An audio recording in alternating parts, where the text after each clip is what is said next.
neighbor and hood, and we'll fill it in what that means when I say that, but we're really talking about putting the neighbor back in hood.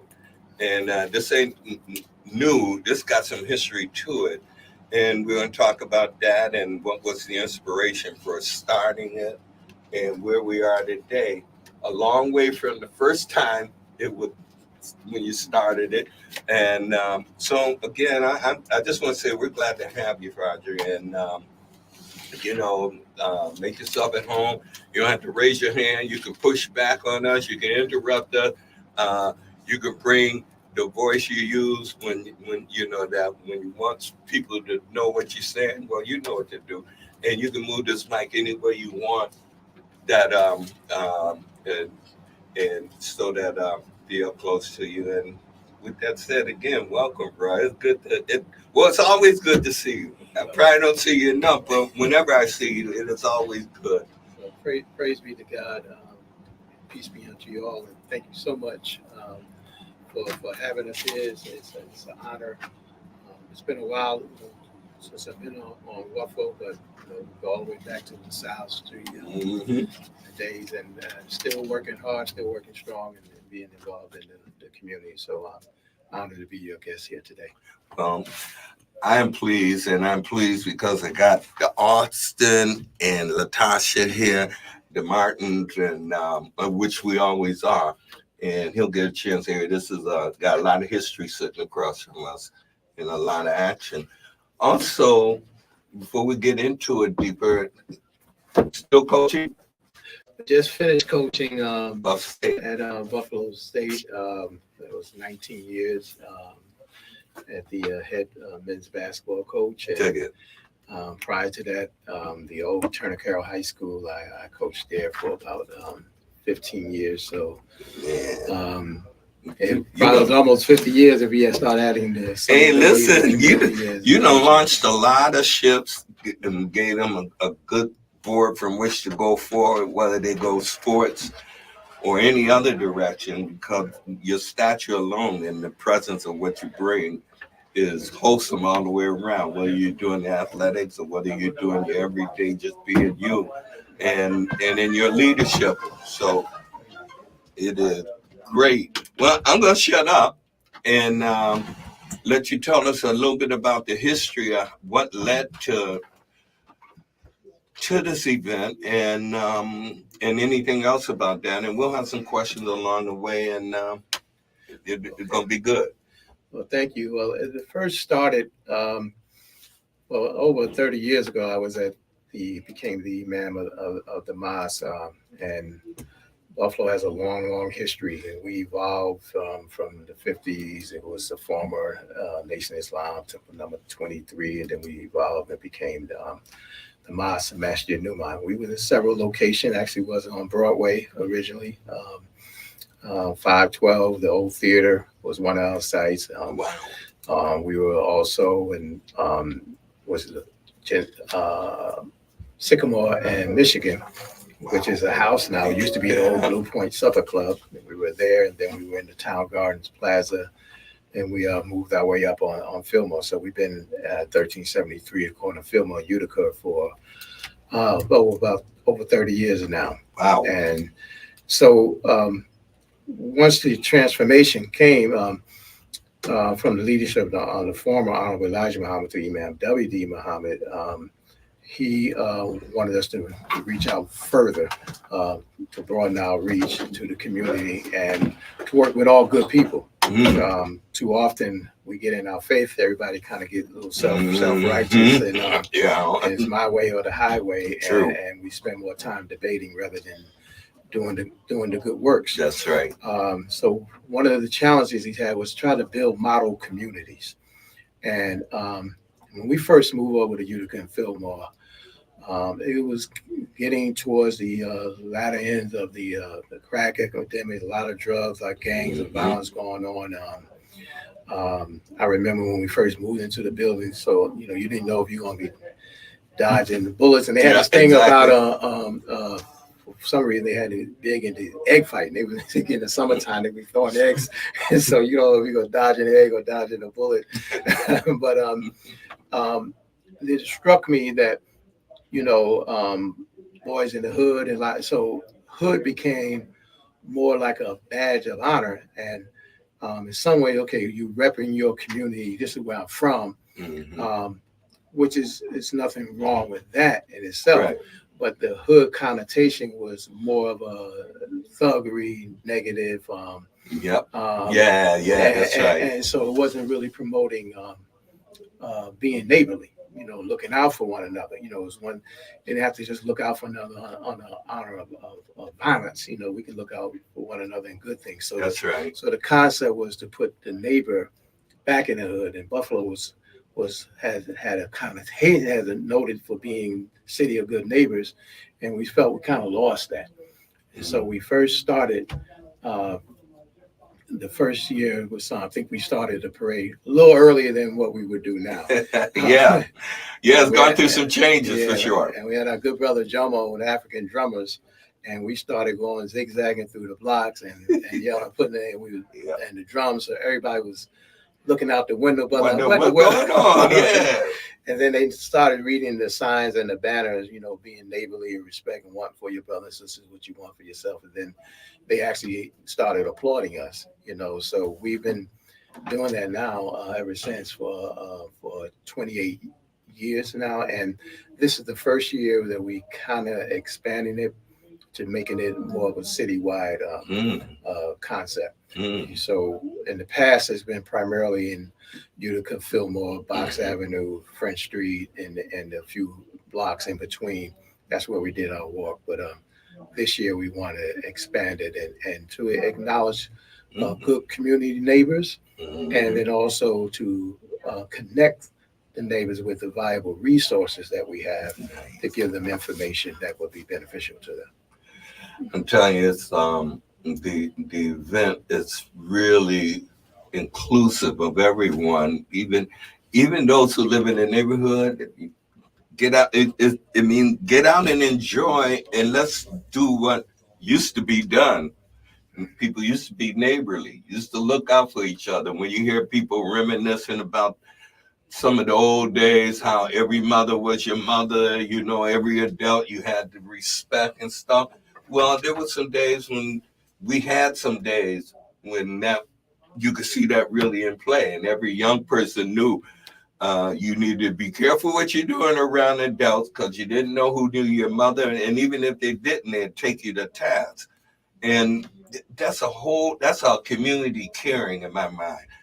And putting neighbor back in the hood is what we need to do. We did get off track. Got pipered away by some of the not so healthy music. And then, the social conditions that lead people into thinking, well, I got to do it another way. And it's often the way they do it is in their own area against the wrong, doing what they shouldn't do in the first place. So it's just good. And that has gone this many years. And I'm glad to hear they're stretching out. Listeners, you could tell somebody, this not a private affair. You're already invited in case you don't know. We're going to tell you again and remind you where it's going to be and what time. But just know you're invited. And so as you're listening to this, like you're getting your notes to get ready for Saturday. that's for sure. Fajri, I do want to ask you, how are the young folks responding, getting out? Are they coming out? And I don't need to tell you anything. You know when to jump in. But again, I think it makes a big difference to have events that put out good aura and not over crying. It's not saying, woe is we. Saying, look if we do together, we could do a lot more. And having those sources there that can help people is another bonus. So it's got neighborhood with things you need and things you can do together. Man, I hope Saturday be a hot day. Not too hot for you to march, but yeah.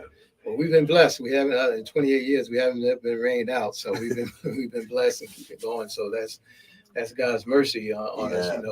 as people of faith, particularly us as Muslims, a lot of us, we grew up in predominantly African American community. Myself grew up in a Baptist church, so we kind of know what we know.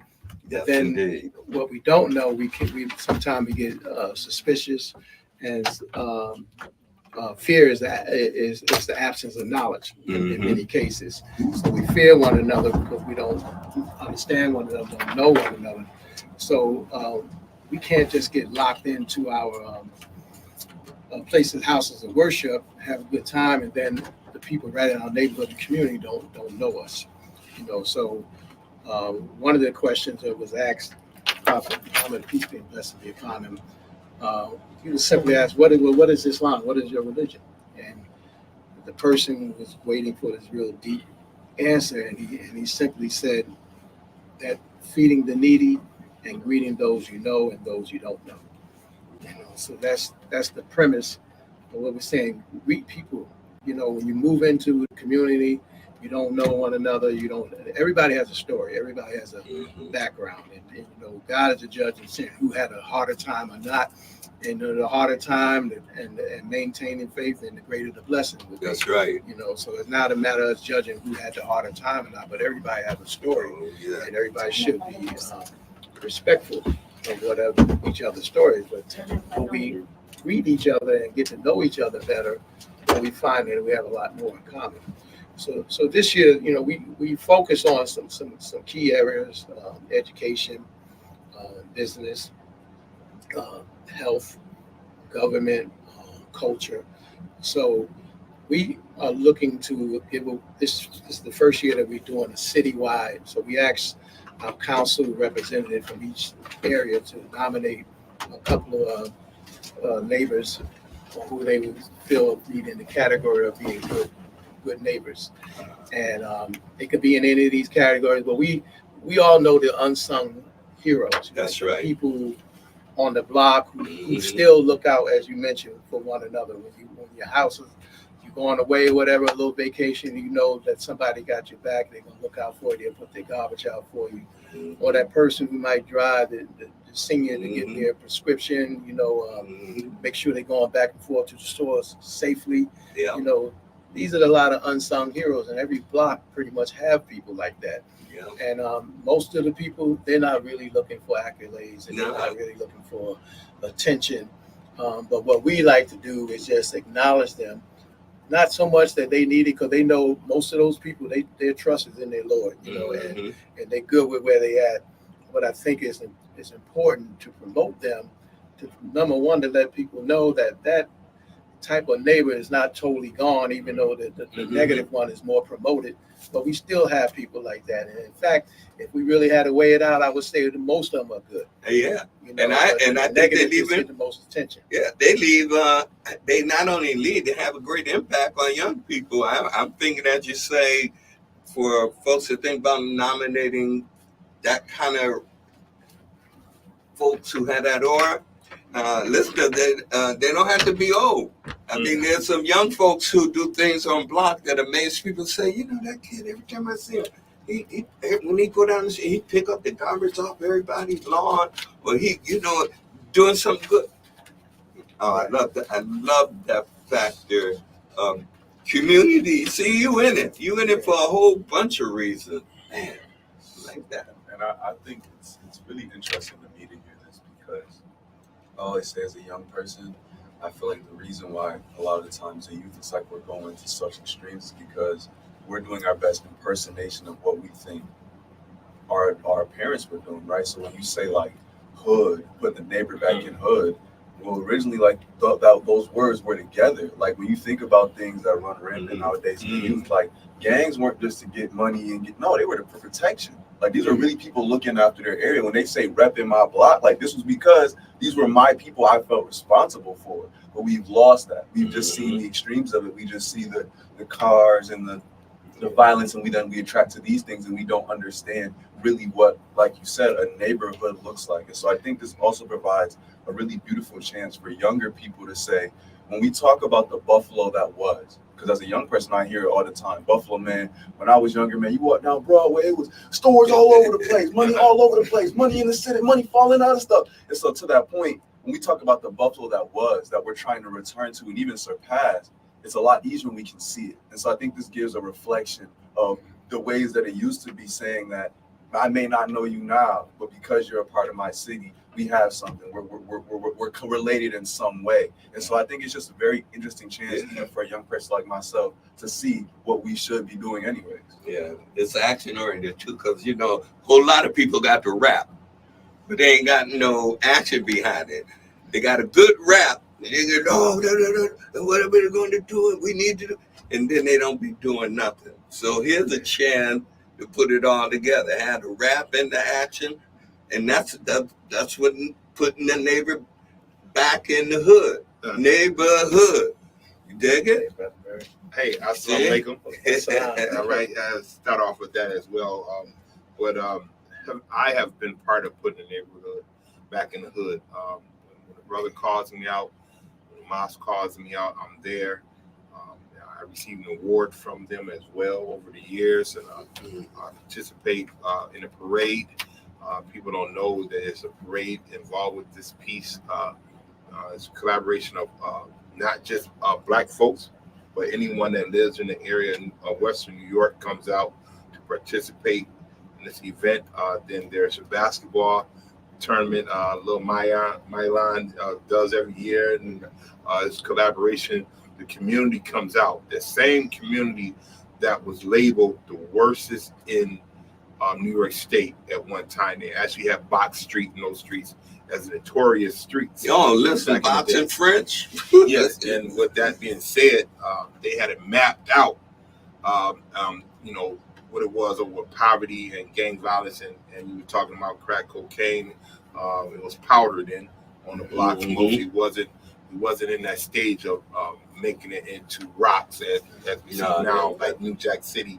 I heard you talking about that there, and all that there. It's so relevant to this point, and you have these beautiful shirts. I have all my shirts from over the years, and high quality, not just the T-shirt, but high quality, visible. Yes, sir. And I got it on my phone right now. Putting the neighborhood back in the hood. I have to tell all our organizations, Stop the Violence, Peacemakers, everyone out there to show up to this event. The sheriff's office got their memo late, so next year we have to work on it right after this, so we can get everything, not just the horses there, but all the resources of the sheriff's office will be available to you. And so we're going to be there on that day, and you have 2 days this year. Yeah, yes. We're going to have a boat ride on Sunday. Yeah, mm-hmm. So a lot of the workers, we try to work, because everybody's busy. If you're involved in the community, don't seem to ever be able to get a break. So we usually have, particularly those who are working with the program and committee members and workers, have opportunity for them to relax.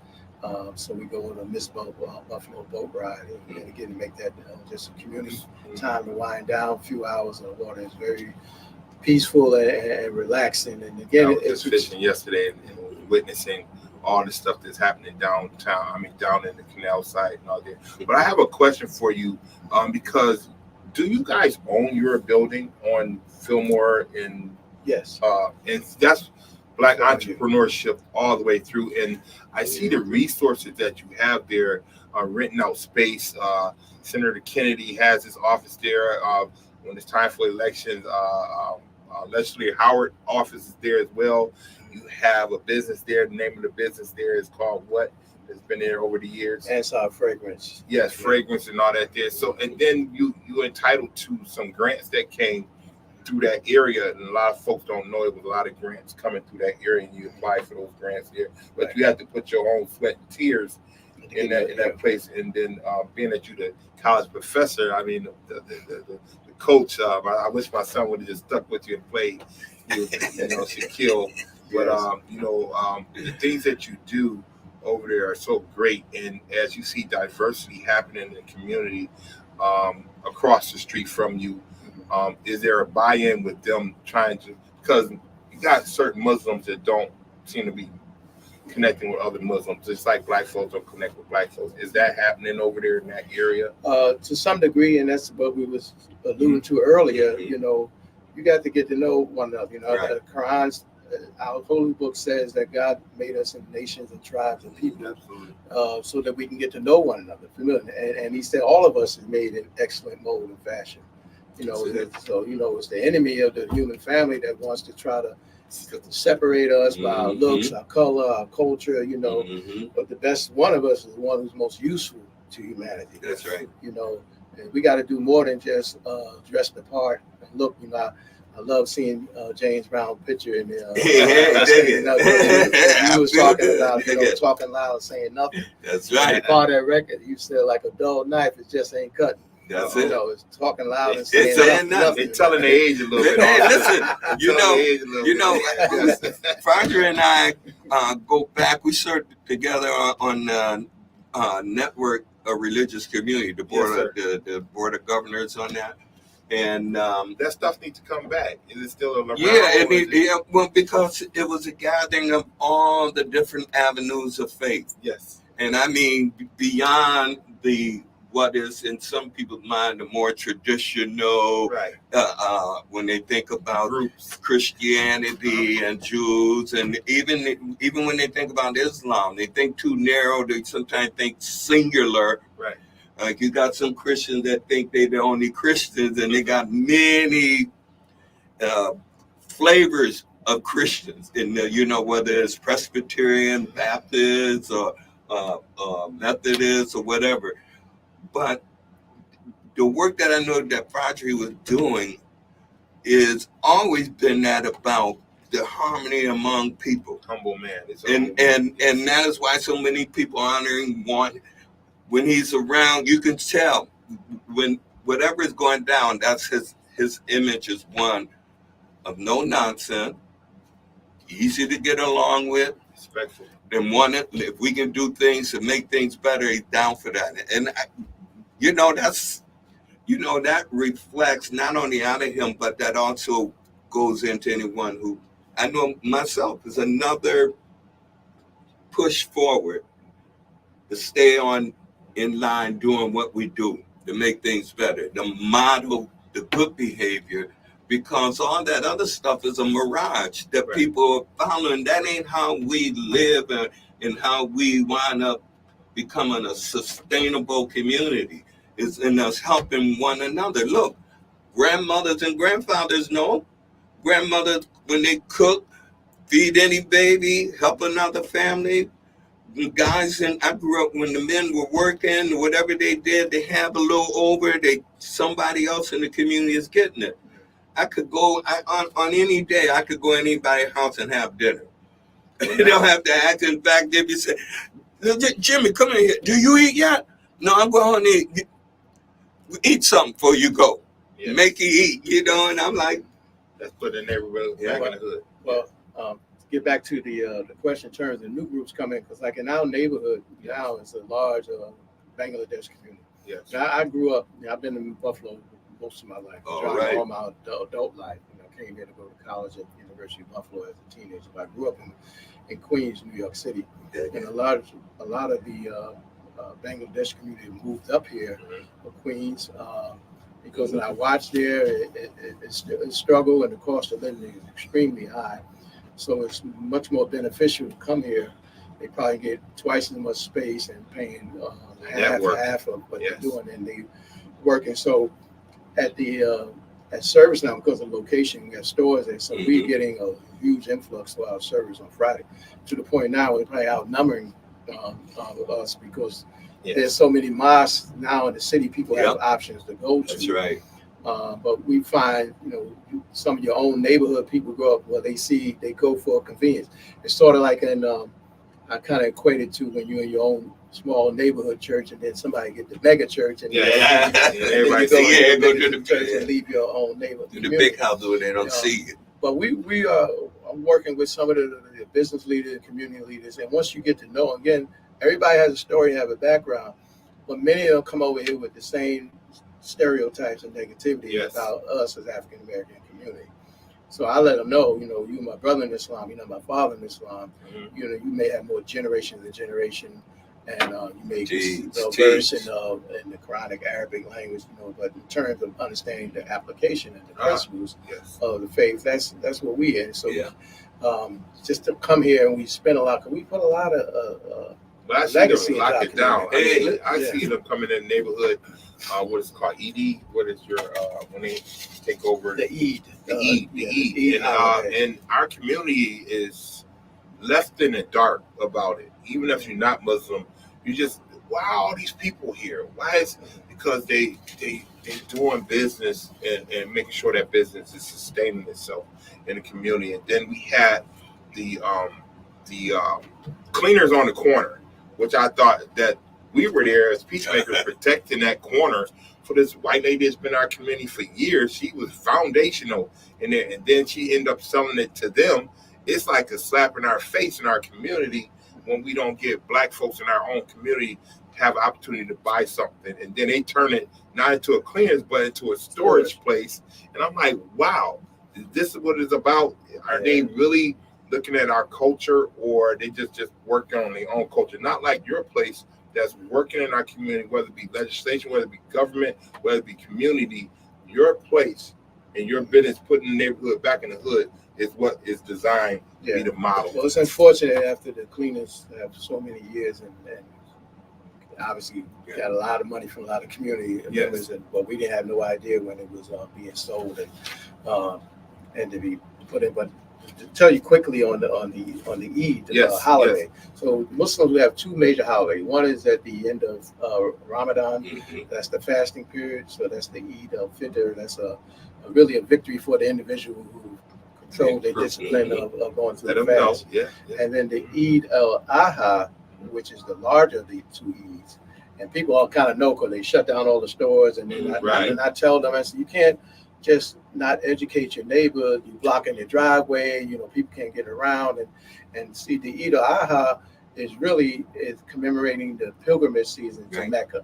And many people say, oh, we're going to Mecca to worship or pray to Muhammad. No, we going there is a celebration of the story of Prophet Abraham and his sacrifice of his son, Israel. So it's really more the major Abrahamic faith. As we took the opportunity, that's right. It would be a celebration for everybody to understand. This kind of international lens. I mean, and people, there's a lot of complexity to them moving into communities where some people are getting upset with them. One is, as you said, the misinformation and the negativity that they've told abroad about us is one. Also, the experiences they get from Americans, not saying just Black Americans, but from Americans abroad, especially in those, with them coming from countries that have been engaged in a lot of warfare and disagreements going on. And here's the other thing. Even in their homeland, before coming here, those who had the business acronym was doing business then, maybe not at this scale. And so they come here, they're coming from an area where they learn to live with less than what they make now. And so, I mean, they blow up, they live together. Hey, you hear that, y'all? Community. They find a way to live together. A lot of teasing about all of them, 100 people in a 5-room house. No, but they do bring in and they build out. And the key is, I think, as you mentioned, Ansari, Fajri, is the fact that they need to come in and have an engagement with the community. They can't just come in and run on off. We got to go to a commercial, but you see the temperature going up in here. Shake up is coming. Yeah, we're going to the break and we be back. We might be in it and I'm yakking. Can you turn it on so you can hear that? Oh, okay, so we got time. Okay. I just want to make sure. We need some more tissue. No, I'm good. I'm good. You like me to sweat. Dr. Mahadi. I text him the comment from Facebook. Here's Brooke Burke for Skechers' new workout walker footwear. Good day to come in because, like you said, the event is coming up. And Yeah, I mean, some of them are coming from wartime where we're over there exploring. While we're talking about good climate issues, we're over there exploring all kind of bombs, which not only messes up the land, but makes living in the area unsafe. So what do when you're trying to raise a family, make a living? You got to go somewhere where you can survive. And they get pushed around. Some of them get pushed around, and those that arrive here without even being pushed, but that wanted to come here have got to learn where they at now. And that's a two-way street. That isn't just people say, oh, they come in and grow wild. wild. It comes down to the leaders. Because, right. Because I talked to some of them. All of them are not. Right. Especially the one thing about Bangladesh compared to the corner stores, it was mostly the Yemen community. Bangladesh is a little more. We're back on the show. We're back on the air. I'm going to let you go ahead and let y'all continue our conversation. Before we do, I'm going to just say, if you want to join the conversation, you can call in at 716-837-1112. And before I throw it back, I did forget when I first got here. This week is going to be the first week over at Northland Workforce Training Center for Food Truck Thursday. So if you're free from 5 to 7, come out to 683 Northland. Come listen to some food, good music, and see some good people. So I want to say that as well. But as we were talking about before we went to the break, Jim. Oh, well, that's another sign of doing good things in the community. It can be done in multiple places. Inspiration from putting neighbor back in the hood is when you come, don't just think about coming. Pick up the spirit, because wherever you come from, you can do it there too. I'm just saying these are a go-to, but also take something back with you to play it forward. And I'll finish up a piece about the communities coming in. With there's a two-sided ignorance. They don't know us, and we don't know what we're doing in their home country. They're coming in such a great influx. It's one thing to apply and come, but what are we doing that such a great influx? Our government is not doing the things that we, the people, would desire in making peace. We're doing too much warfare around the world, and it's costing us too much money. The monies that should be going towards human needs aren't going there because they're going to build more war toys. And meanwhile, those who come in, by the way, they don't come in getting free money from the government. Uh-oh. We'll have another discussion on that at another time, but that's not what they do. But I think what Fajri had said about talking with the leadership and out of his own mouth, the fact letting them know that, hey, look, this is a land where there are already people. This is a community where there are people. So come in and be neighborly. And here's how you do it. You're reaching out is a sign of what kind of community we are, and also gives us a bridge for them to start coming across. They got the brothership of being Muslims, and then the fact that you step forward first to them to reach out. This is what we need. I have a question. Can I use one of your mics? Sure. I'll give you all that for not being on the mic. Okay. So Business First was really interesting on Friday because it talked about private clubs in Buffalo. So I don't know how many of y'all read Business First, but it is a great journal if you're in business. And it said the membership rates have gone up a lot. And those club membership dues can run anywhere from a couple thousand to over $20,000 a year if you guys know about these private clubs. That's number one. Number two, when we're talking about the community, I think it's important that we say guiding principles. We talk about Bangladesh because that's what we see, right? But the Jewish community, the Mormon community, they have guiding principles. And I think that's what's missing in our culture is we don't have a single set of guiding principles. So people will shift over to Muslim, to saying I want to be Muslim because there's a single set of guiding principles, even if there might be some idioms between like race or socioeconomic and even the Bangladesh. So I think when we think about this show, one of the things Austin has helped me a lot is how do we make it relevant versus just having a conversation? Because we are disjointed by design. That's why we were brought here to be divided. Then we had the church where there's a lot of brokered faith relationships. We have a lot of people who want leadership and there's no like process to say, if I want to be a pastor tomorrow, I can go get a storefront, get 3 people, and I don't even have to get a 501c3, and I'm a church and I'm a bishop. So I'm just saying, like, what are some of the things we can do to make this discussion with you, like, relatable to people who are like disjointed? Because that guiding principles, we keep focusing on the surface, but we're already too late.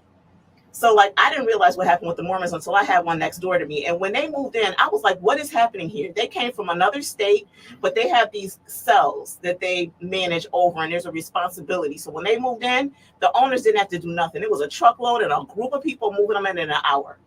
I don't see that in our cultures unless we're getting paid. So can you help us with the mindset or making this discussion relevant for the young people who are listening, or just people in general, on how it makes sense to them today? That's a lot of information, but how do we make it relevant? It certainly is a lot right there. We have to look at history, you know, Yes. There's not any one answer, you know, but I just mentioned the Bangladesh community because that was immediately impacting our mosque, you know. But for years we've been involved, you know, on mostly on the west side there, the Somalian community, you know, there's other populations of communities that all have been coming in to Buffalo. Buffalo seems to be a place that's have the reputation where you can come in and move forward. The unfortunate thing is, especially for our young people, know a little bit about the history, and we can analyze it. It's very, very unfortunate, but what can we do now to stop making it happen? Because these properties, these lots, these houses, decades ago, they were all available. Yes. You know, for little or nothing, and we did not do anything to take advantage of it. Except for the fruit bill. Yeah, right. So Yep. a few. They had one group organization that Buffalo kind of locked Billions, that, right? yep, and St. John's and all that. My house, I grew up in, as I mentioned earlier, in Queens. I was born in North Carolina, like most of the migration going to the north, and we was on the waiting list. It was a place of 40 projects in Queens. And thankfully, my father got a job at the post office, so we was able to move St. Albans Hollis area. And I'm saying all that because the similarities, you know, our parents probably paid $14,000-15,000 for that house. You know, we still have, thank God, we still have that home. You know, but now the houses on the block is going to upper $600,000. You know, so we have been blessed to keep it, but we should have, even here, should have generational wealth. Yes. But own these houses and pass on. But many of us now, we lose houses, we lose business to taxes. We don't pass it on to our families. And Man come with a briefcase and say, give an offer, and then next you know, okay, I'm gonna move south, and yes. boom, you spend all the money up, and in a few years now you paying a mortgage somewhere. Yes. You know, so those are so we can analyze. I don't have just a one answer way, but the thing is, what is important to know what happened so we don't duplicate and make them the same mistakes in areas. So we can benefit from one another, because see, some of the stores and community, like, they are buying products, things that's indicative to their use primarily. Even though they're in the community, now you can probably make more money if you sell some other items, but they know that their community is going to support them. If they have to travel all the way over to purchase from their stores, they're going to do that. And we have been divided in the way we're not looking. We're not even really necessarily looking to open this now. Right there on the corner of Boxers store that used to be, I think it was Cliff Bell Sporting Goods way back. Yes, sir.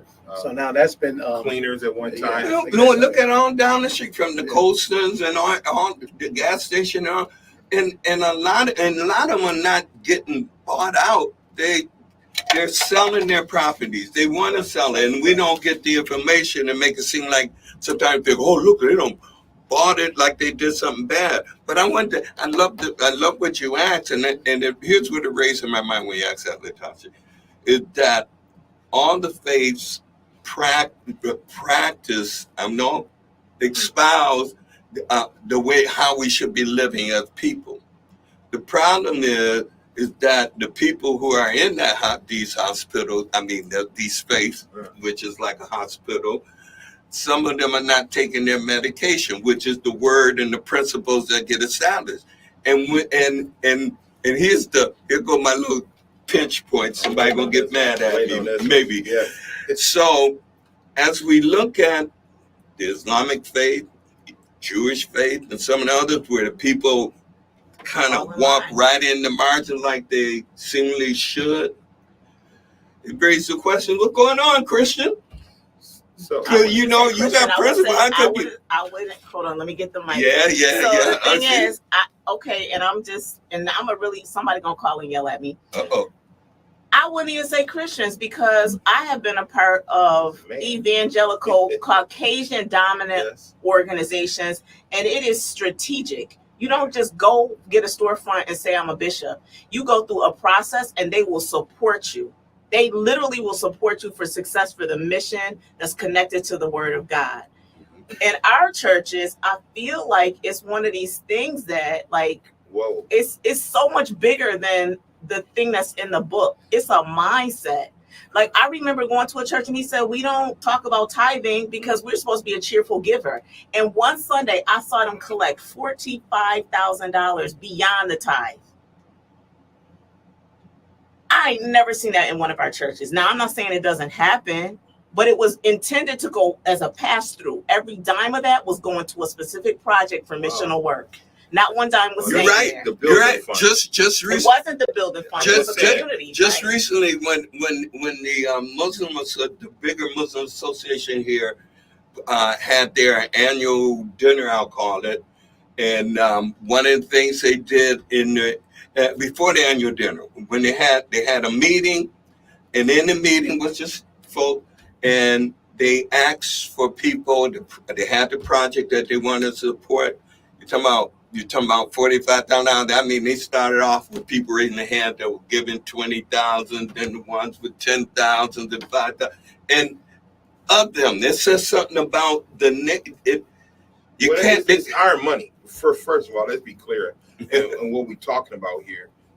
These are storefront owners. They come together and when they have Imas or whatever they're doing, and they put their money into. You got a Yemen Business Association. Well, they put their money in the pot, and this is how they get what they have done in our community. They have went down and purchased stuff from the city of Buffalo, or whether it be the county, high bid it out and pay the money. Now, when we try to do things like that, and I'll give you a prime example, Mike's Lounge for right now on Jefferson Avenue was for sale.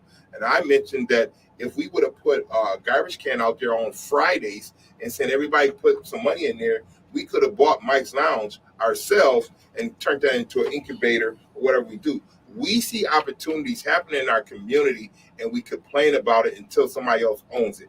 And that's what's going on down Fillmore Strip there. I'm going to tell you this because I see it all the time. You have grants right now that people are benefiting from that didn't put a dime into it. I know it. All the way down that strip it's grant money. And now the people that own it are other folks, not black folks. And I'm just now, and then when we go with the black folks thing, I'm trying to go somewhere with the shakeup. Because here we are right now. We always say, and Trump has made it very clear, he's saying, well, you're Indian, but you're not black, or whatever it might be. Well, I have learned in my time period, if you got 1% or anything in you, you are considered black. You see what I'm saying? So here we are today talking about these issues on hand. Putting the neighborhood back in the hood is trying to have us with an establishment that you can go to and get some resources and some information on how you can still stay in the hood and prosper. And that's pick up the behavior. Yes. And you get that help and pick up the behavior because in the process of it, you're modeling being a neighbor by participating in this program. Not mad because now the neighbor next to you done changed. Now they covered up or whatever. But you know what? I can remember some time ago, and I'm going to tell my age a little bit, when I used to see Muslims coming down the street with fish on a truck, and they had fruit on the truck, and they would stop, and they was already dressed up, and they had the little hats on. They used to stop. And my mother used to come out the door and purchase stuff from those folks, and now we're not practicing, but we're not practicing that type of lifestyle, and then things like that. Have fruit man to come through the neighborhood hollering out. You would wake up in the morning and hear the man say fruit. You know what I'm saying? And here they come out, so the produce is not coming back in our two. We're dealing with deserts now, Austin, things like that there. So now when these folks come here and they open up their stores are stocked with fruits, vegetables, and things like that there, of their culture that's getting us through. Our stores, which we don't have, all they having is cigarettes, pop, candy, and that's it, and potato chips. So here we go with those stores that's making it work. We have to understand how we're going to do this and make it work in our community. That's putting the neighbor back in the hood, and that's what we at today, right? Right. And I understand. I don't know the sister name. The old Maddie. She's getting ready to move in. Yes. There, you know, so that's one. It's critical. I can remember as a child, again, going back to Queens, but when I turned my corner and went up the street, the first store was the upholstery store, Mr. Wright upholstery store. And we had the candy store. We had cleaners, even the barber shop. A woman named Florence. She was the lead cutter, a woman at that time. You know, there was a Bob's Tavern and Mr. Howe on the corner of Pharmacy. He was a pharmacist, and he talked to the kids, and they had a soda fountain thing, but they encouraged by asking about school, encouraged you to go to school. So those are things that was important to grow up and to see that. Yes, sir. You know, Remember some Deputy Speaker Eve was right on the corner once upon a time. Yes. I mean, I raised that to say that family that's gathering. a power block. And my last comment would be, see, I remember back in the day when under the leadership of the Honorable Elijah Muhammad, and we talk about people contributing $1, put $1 away a week or something, putting it together. But you have, that's our problem. I ain't gonna give you my $1 like you're gonna do something wrong with it. Right. Well, that stems back, you know, that's why it's important to know the history, the division, the enslavement. I was point here was the Legacy Museum. That's breaking the change of enslavement and mass incarceration. But it's important for our youth to know why we're here, and we're so dominated. You know, we all get 24 hours a day. You know, and when we get some free time, you know, we have to spend some time on empowering and going back to yourself, because it's seeming like we're being raised to understand for other people to take care of us. Yes. And we don't. So it's important to see the image of us doing things for ourselves. And also, business is a challenging area, you know, and it's not always easy to get started. We got to understand this, but you got to be able to stick with it and to make it happen. And that's what other communities see and do. So we have to rise above those negative stereotypes that they doing. So putting the neighbor back in the hood this coming Saturday. One of the key things we want to do, but we're not going to compete. We're small. We're not going to compete to that big. Sorry, I don't want to cut you off before you get into that. Before you get into like the things we want to do, I know we got a call. I want to give him a chance to speak because I know the time gonna come real quick. So I wanted to give you a chance to hear the caller, and then you continue on the things you want to focus on for the event. Is that okay? Sure. Okay, sounds good. Caller, you're on the air. Good morning. Yes, good morning to everyone. This is Dr. Doyle. Yeah. Good morning. Can you hear me? Hello, Yes. mother. Hello, mother. Yes, I know you just have a little time. I just wanted to greet Brother Ansari. I have known him for a long time, Yeah. and he was a good friend of my husband, Yes. Brother Romeo. Yes. And I just wanted to congratulate him on the program you're having, putting the neighbor back into the hood. So I usually come down and participate, Brother Ansari, but because of health problems, I'm not able to do it. But I wanted to also thank him because he had a real impact on my oldest son when he was growing up. And so congratulations. And we have it on the front page of the Criterion newspaper. So just continue doing the good work. And I want to say this, I like to give a little history, talking about if you have one drop of black blood, that goes back to the 1800s. And I will give the names of 4 presidents who had black blood. Thomas Jefferson, Yes, come on. Abraham Lincoln, Yes. Warren Harding. Just read my column, Eye on History, and I will give you a little more.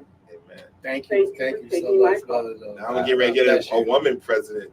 Yeah. About time. Yes. Black blood. I'm honored. So she touched my heart and to hear that response. And you'll be with us even if you're not there, you'll be with us. And I remind people when I was a student at the University of Buffalo, and I was just interested in becoming in the Nation of Islam. My first visit to the temple in Buffalo. It was on 512 Broadway. It was the last meeting at that house. Brother Romeo, her husband, was the one that picked me up from campus and drove me to the temple. Wow. To the first meeting in Buffalo. So there's a connection there that goes way, way back. My dad as well. My dad, James Calhoun. Oh yeah, as well. So he's sitting here amongst legends and say those names. So what we want to do, we're gonna at the end of the walk, we're gonna have last few years we had Brother Salter's Orchestra, the young people, because I think it's music is something that was influenced me as a child. Right. We had more, the elementary schools, we had bands, we could bring an instrument home. Yeah, that's right. You learn, and I got into basketball because I wound up, and I asked the chick too. I was playing the trumpet, and I couldn't play as much anymore. And then the junior high school didn't have it as much, but my elementary school teacher had us playing. We was in 5th, 6th grade playing with the junior high school. So that was important. So we opened up with them performing, and then we want to acknowledge the community awardees. But more importantly, we're going to have information tables, and if you listening and you have viable information that can help neighbors, because it shouldn't be a question of what I'm going to go to, I don't have opportunity. If you education-wise, you start at the Arthur Eve Educational Opportunity Center, you go all the way up to community college, the Educational Opportunity Program, which I was a former EOP student, and that helps you if you're an EOP student still to this day. If you graduate, you have your bachelor's degree, and you want to go into graduate school, be in the form. If you go to a state school, go full time, you still get a graduate tuition waiver. Wow. So those things I trade. I've been in education. I just finished 43 years at Buffalo State. And I would say even with the higher education experience, I would certainly push people towards the trade skills, electrician, plumbing, carpentry. Those things are not are going to change. Then learn the business aspect of that. So we should be able to have our own companies and do those. That's right. So we want to have the program information booths, health information, where to get research. My wife at the Community Health Center of Buffalo, Dr. Ansari, they're one of the main sponsors, but there's several locations around Western New York. You can go and get information if you have little or no medical or dental insurance. We can help you with that process. So how to get in the business. So these are booths that's going to be out there. What's so the date? Connect. What's the actual date? Because on the letter it was August the 10th. This is Saturday. This coming Saturday. And we're going to start. If you want to participate in the walk, you can be right there on Fillmore and Woodlawn, which is right at the back of the C District Police Precinct. I changed the route up a couple of times. I know that one time we were going to from there. Well, there's a call. There's a call. Yeah. Good morning, Paula. You are on the air. Yeah, good day. Put the neighbor back in the hood is a great idea. It's one of my favorite times. I'm not sure if you mentioned the boat ride or not. Yes. Sunday. And I want to mention something maybe dear to Brother Jim's heart. Tomorrow is National Night Out. Yeah. National Night Out, but it's also a commemoration, or we should remember that on that same date, in 1945, the atomic bomb. Yes, indeed. Wow. Thank you, bro.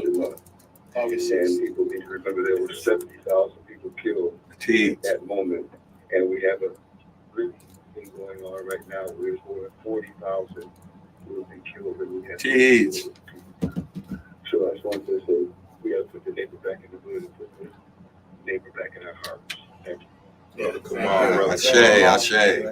Brother Kamal. So I just have one question for you. We're going to be there for a short period of time, but then they call it the KJ Classic now. What started off as part of your part, is that still part of? Yes. Yeah. We Myron's, and we're gonna probably have him taking over because we've been doing it for a long time, and Brother Mary will tell you that it was not a good look on that box street playground way back. So we, as part of putting neighbor back in the hood, we worked with I think it was Seminole Construction and Damone Smith at the time. We got the park repaired. Yeah, I remember the park. Yeah, because it was really an eyesore. Right. Yeah. So now we started, and Brother KJ, Kevin Jameson was one of the organizers who helped me when we wanted to get back. This is something for the youth. So we got a playground there, and we do a basketball game. So now it's become an annual thing and starting to really Like the Randy Smith. Yeah, I'm on the mic and do what I gotta do, making it work. So we'll have games. There'll be 3 games. We just, we really sponsored the first youth game. That's what the Masjid is sponsoring. And then, but that's part of the youth. Is the whole neighborhood concept, and it's important. Again, and we appreciate the brothers come out of security because we don't want to get taken over. Right. Sometimes we lose ourselves. We get caught. We're spiritual people, but sometimes we lose our balance. Yes. And know that we educate, and our children are watching us. So let's have a good, wholesome time, good family time. What's the date of that? Activity. Again, The same day? Same day. Okay. So we're gonna do the walk starting at 11 a.m. and we're gonna walk all the way down Fillmore. So we hoping in a couple of years it'll grow where people will come out. Because one thing we are gonna miss this year is going zigzagging through the neighbors and actually touching base with the community.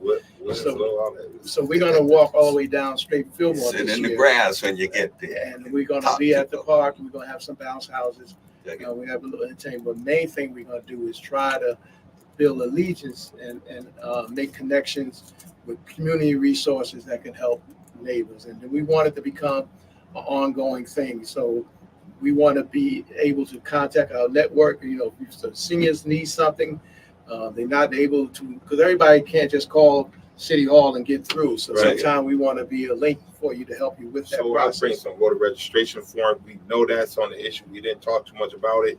We short on time, but right now we know and your place is one of the places that I think will be a great location for our office for the vice president to have, campaign. I don't see it nowhere in the city of Buffalo that we are ready for this election that's coming up, or how do we get our message across. So I'm going to reach out to you after the show and see if we can do it ourselves. It's crucial that you vote. I don't care if you vote from the left or to the right. It's crucial that you vote. We did a campaign some years ago, registered 1,800 people to vote. Me and John Elmore, South Violence Coalition. But young folks, it's crucial that we register folks to vote right now. And I keep hearing them talking about the Obama era right now. I see a shift going on. It's Ms. Harris' time, Vice President Harris' time, and our time to make sure we get this right. And so being that you're right there in that location is a great way to go about it. Yes, we contacted the Board of Election, Howard Johnson, make sure they have voter registration table there. And we're going to have signs. And that's his new position. So now he has to, we're going to push the fire to him right We're wrapping up. Yes. Okay, yeah. One quick thing I wanted to say before I give it back to you, Austin, is Fajri and I go back to the first climate day. Oh. Fajri did a prayer at Buff State. I'm talking about stop the animals, the people, everybody stopped the turn. It was beautiful. And that day was quite special. I meet people today who remember that moment. Well, it has been super interesting. I think this is a community event that we need to have that shouldn't be surprising or unfamiliar, but this is a mindset that we need to learn how to be in throughout the whole year. But one day can be a great reminder for us, and I hope that I know my 10th is busy, but I'm going to try to get out there because that sounds fun, honestly. It just sounds fun to walk and be in the community and be out there. So make sure if you're free on the 10th that you know where you are and that you're putting the neighbor back in the hood. So are there any last closing remarks you want to make us? We can't even. Sorry. I'm already gone. We're gone. See y'all next week. It go quick. We need you for 2 hours. I I got the real me.